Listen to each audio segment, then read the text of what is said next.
sot jo. Ka ndryshuar sot. Edhe përgjigjimi është jo. Okej. Unë kam nga i pyetje për secilin. Erik, je i vetëdijshëm për fjalën apo veprimin që të kanë nxjerrë në nominim me Zravzi? Fjalën apo veprimin që kanë nxjerrë, për sa përket veprimit që ka bërë me ty. Për sa përket veprimit që ka bërë me ty, nuk ka qenë fare vërtet veprimi i tij, siç e nxjerrë, siç e censuru. Pyetja është ai vetë. Jo, bëj sekondë, do ta shpjegoj, do më lesh ta shpjegoj. Për sa përket veprimeve që un kam bërë këtu, disa për veprimeve që janë këtu nuk kanë qenë fare në kontekstin e të bërit për të censuruar. Fare. Për sa përket, ta thash edhe një herë, gjërave që kanë ndodhur në këtë shtëpi, disa persona kanë merituar të sillen në të tillë. Mirë, jemi lidhur e kemi përcjell pak momente sërish nga shtëpia, banorët po i bëjnë pyetje njëri tjetrit, ndërkohë në lidhje direkte për të ndalur tek situatat më pikante, më të rëndësishme deri tani, kemi Toros Shahnajan dhe Ilir Beqirin sërish në lidhje. Dua të ndalem pak tek momenti i Stelinës, një nga momentet duhet thënë, apo një nga pjesët më të rëndësishme të spektaklit, qoftë të martës, qoftë të shtunës, të prajmit, është edhe linja e jetës e rrëfyer nga secili prej banorëve. Dhe pikërisht të shtunën ishte radha e Stelinës, historia e dhimbshme e saj, në një moment të jetës së tyre, babai ishte shndruar në përbindësh për të, por edhe për motrën edhe maman. Ilir, si e ndikon, mendon, audiencën në raport me Stelinën një ngjarje e tillë, teksa në fakt ishte kritikuar shumë që nuk i kishte dhënë as lam të mirën e fundit të babait, pasi u mësua shkaku i vërtet. Si mendon se do të përcillet kjo tek audienca, si do të ndikojë në lidhje me Stelinën? Atëherë, unë më erdhi e para punës më erdhi shumë keq një herë duke parë atë video sepse po shikoja bashkë me bashkëshortën time, po thoshja kjo pas ka hequr fuqir në sytë e veta në një moshë aq të vogël që është dhe mosha e djalit tim tani. Para punës dua të komplimentoj një herë maman e Stelinës për forcën që ka pasur. Stelinës në këtë pikë të jetës dhe me këto trauma që ka pasur, për sa i përket personave dhe meshkujve që zgjedh në jetën e vet,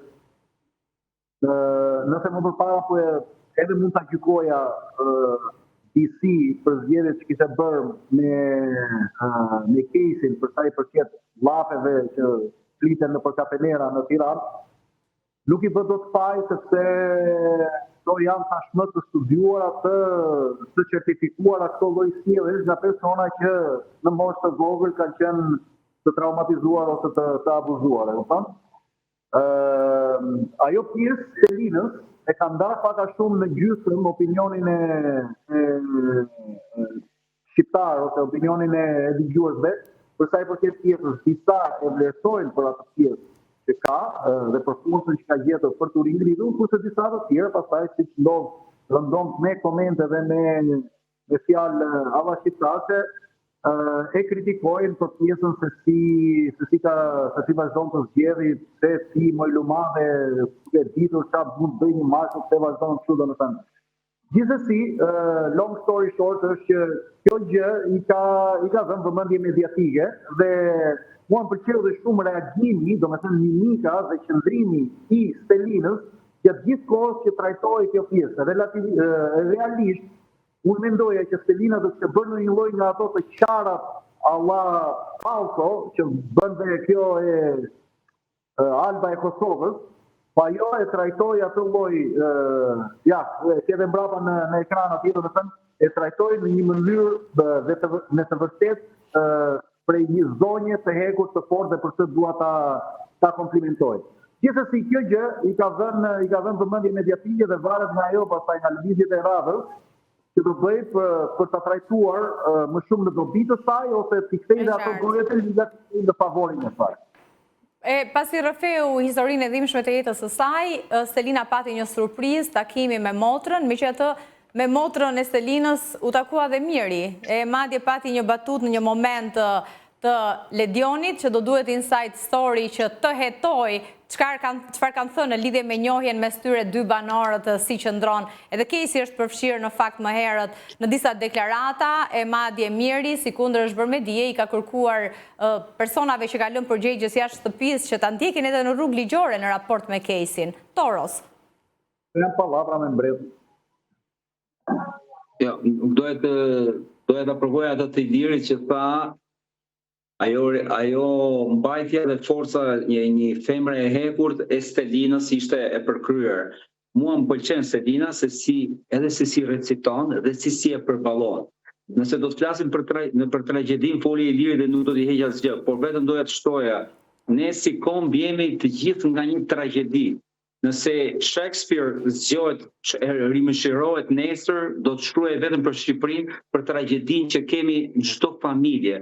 Por forca e një kombi tregohet me fjalë të ecim përpara dhe të injorojmë ato dhimbjet që na ka dhuruar Zoti me fjalë për këto.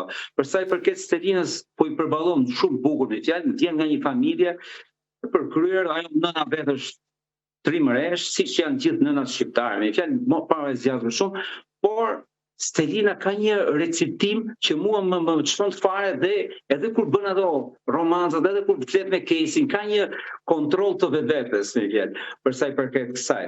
Për sa i përket asaj tjetër që tha Iliri e fundit që janë pallavra, ato unë them dhe janë thashë theme me shlym shyri, me fjalë jo mirë, jo takohen, jo këto gjërat me vjen me këto të dyqani Lulës, se këto janë thashë theme dhe normal që me këto thashë theme do vazhdojnë përpara.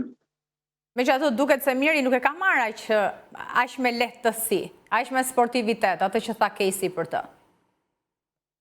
Ore Kesi është go çekani, po mos jetë Kesi aty me fjalë bëhet anarshi me fjalë. Kesi është kontrolli i çdo loje atje me fjalë. Kesi i gjitha. Ta themi kështu që Kesi i di gjitha me fjalë. Bravo i qoftë me fjalë që ka këtë kontroll me fjalë. Sepse vetëm Kesi e nxori nga shinat Mirin, se Miri kujt kishte hyrë në këtë lojë me fjalë sigurisht kishte lojën e kontrolluar, me fjalë nuk mund të thush pas 2 ditësh do shikojmë në finale. Nuk mund të thush me fjalë do ikë unë do arri finale. Ç'është kjo? Ç'është kjo? Edhe pastaj nuk e pëlqej edhe për gjë tjetër. Po ti je fan si Indi, jo fan se çanto fan sa burrë. Michael Jackson, Elton John XY, nuk thonë ti je fan si im, fillon tjetri, fillon Miri thotë ti je fan si im, thotë tjerë. Pastaj nuk më pëlqen se si trajton doktor rekrutime, do t'i marrë me dhunë njerëzit, jo po hajde, jo po këtu, ka nevojë, nuk kam ai, pas Elina është i vdekur ai. Ai pas Elina del shtunën, o të martën. Po, Kesi, çfarë mund të bëj pas Stelinën dhe Inën brenda shtëpisë? Kesi është i përgatitur për gjithçka, po ç'se vjesh valla. Kesi, çfarë mund të pas Stelinën, do ketë ndonjë femër tjetër që do bëj diçka në një romancë më të bukur, po të them, dafi me sa e kam parë, më mjaft shikojmë ato telenovela. Pra deri tani jep kredite vetëm për romancën brenda shtëpisë. Po për çfarë do të jap, edhe për sjellje, për shumë bukur. Por kjo është sjellja e normale që mund të bësh në për Shqipërinë. Çfarë është? Kjo është sjellje e zakonshme, e përditshme. A jemi në reality show apo nuk jemi në reality show? Se nëse do sjellemi gjithë me edukate, duke lexuar libra, nuk ka do të bëjë. Duket se edhe pse në fakt çështja e romancave, lidhjeve të çon shumë gjatë brenda shtëpisë, jo domosdoshmërisht jep çmimin e madh, por çon shumë pranë finales.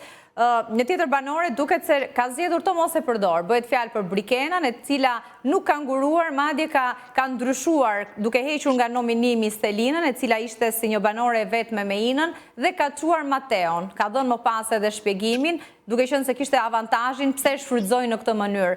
Ilir, si e pe këtë lëvizje të Brikenës edhe si mendon se do të reflektojë më tej në raport me banorin tjetër, me Mateon? E ti si e pashëm të për mua Brikena është një gjenjestër e bardhë e madhe atë brenda, që asnjëri nuk po përpiqet ta deshifrojë, sepse unë nuk e di me sa mendë, me sa kur ajo Brikena shpreh të gjitha ato gjërat në relatat me meshkujt, kur për jashtë ka lënë disa profile sociale që janë të thuash pak katolik.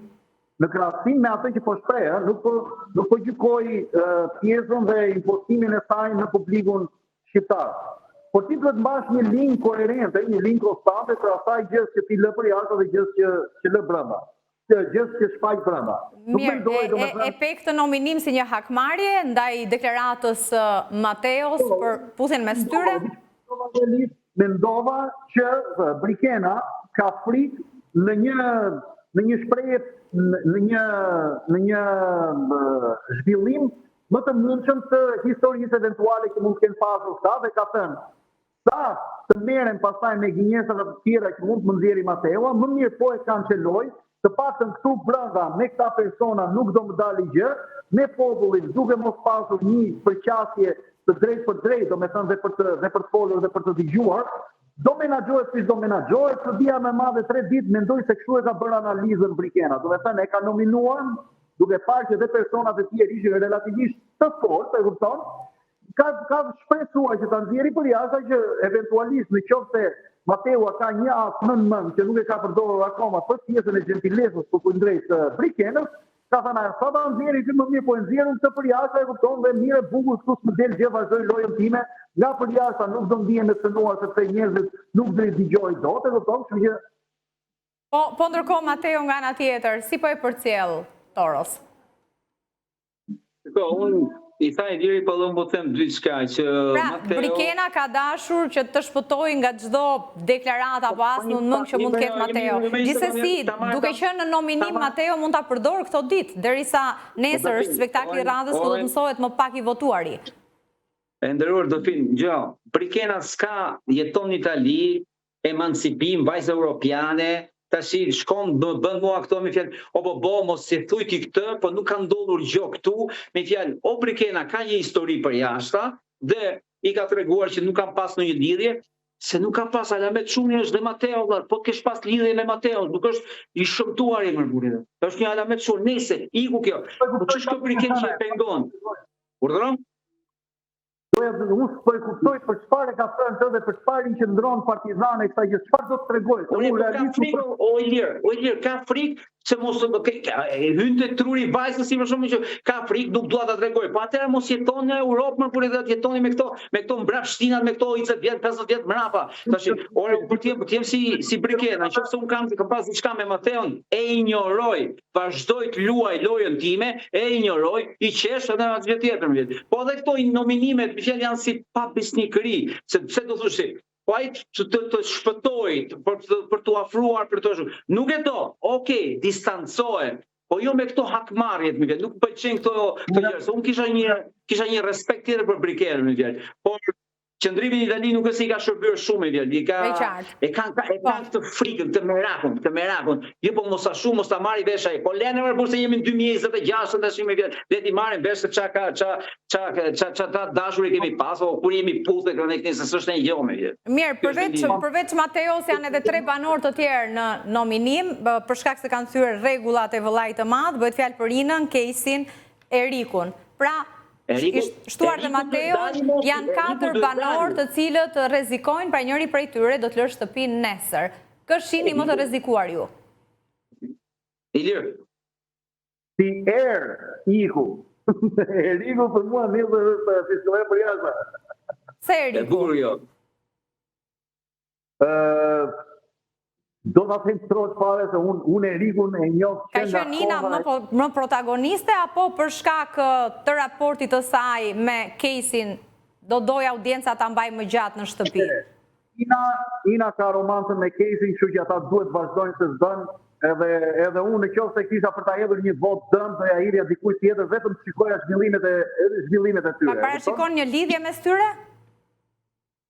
Besoj se po. Do me thënë, diçka do bëhet, po dua të shikoj evolimin e këtyre dy lojtarëve. Mateon është vënë në një pozicion me Brikenën që dhe populli tani ka krijuar ato dyzimet e veta se pse qyshe bëri, do me thënë Brikena dashje pa dashje i ka vënë fuqi Mateos dhe i vetmi që mbetet si pyet për jashtë aty dhe mënyrën se si e ka reaguar kohët e fundit në ato zgurullimet në ato gjërat, realisht mendoj që banorët e tjerë, sidomos femrat, do kenë frikë të debatojnë me të për sa i përket mënyrën se si ai pastaj e qartë. Toros si të mbështeti, besoj ndan të njëjtin mendim, sheh Erikun të rrezikuar që del nesër nga shtëpia. Dafin, të njëjtin mendim, por ama vetëm dyshin që pas ka qenë e vërteta i sherri mbrëm, sepse tashin në këtë moment që pam para 10 minutash që Eriku mori zarfzi. E pam. Po, që pas ka qenë e vërteta, jo, Eriku është me zarfzi, në këtë moment është i nominuar në zarfzi, është lexuar, kjo është me vjen. Shumë me këtë pas tash më vjen. Angelo e tha. Ajo pjesa, disi mund të vajtur, ata mund të jenë zënë me të mënd, dhe në një farpike produksioni mund t'i ketë instruktuar që ta trajtonin pak a shumë sigur ka qenë lojë, sepse me këtë koeficient largimit të personave, atëherë këta i bie që për një 2 javë do mbetet vetëm Artan Kolla aty brenda. Mirë, sigurisht do të shohim nesër çfarë do të ndodhë në Prime-in, në spektaklin e radhës, së cili prej banorëve do të lërë shtëpinë, por pa diskutim do të ketë edhe shumë surprizat të tjera që do të përcillen nesër. Ju falenderoj shumë, Toros, Ilir, që ishit në këtë komunikim.